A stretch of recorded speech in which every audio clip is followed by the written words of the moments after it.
Hi, and welcome to Lesson 4 in my course on how to create professional movies in Final Cut Pro X. In this lesson, we're going to be talking about exposure correcting. So just in case you might have missed out on my third lesson where I talked about color correction, you might want to check that out before watching this lesson. So in this lesson I'll be covering how to add a new correction in Final Cut, how to set the correct exposure, and not just by looking at the picture, but by using advanced video scopes in Final Cut.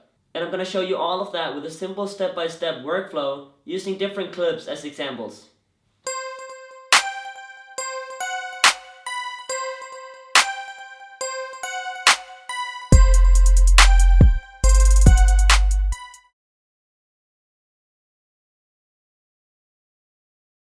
So in this lesson, I'm actually going to be using the exact same footage as I used in my previous lesson where I talked about color correction. And this is actually before I color corrected it, and this is after. So if you do want to learn how to color correct like this, go ahead and check out lesson 3 in this course on how to color correct in Final Cut Pro X. So in this lesson, we're not going to be talking about color correcting, but exposure correcting. And even though they're not the same thing, you should definitely put them under the same process of color correcting. So first off, you want to bring up your color board. And you can do that either by clicking Command 6, or go over to the magic wand and hit Show Color Board.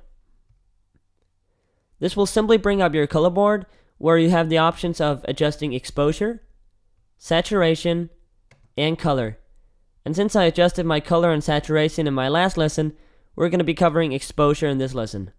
So once you're inside the exposure menu, you have the options of adjusting 4 different parameters. You can adjust your highlights, which only affects the brightest parts of your image. Then you can adjust your shadows, which only affects the darkest parts of your image. Then you can adjust your midtones, which affects all of the values in between.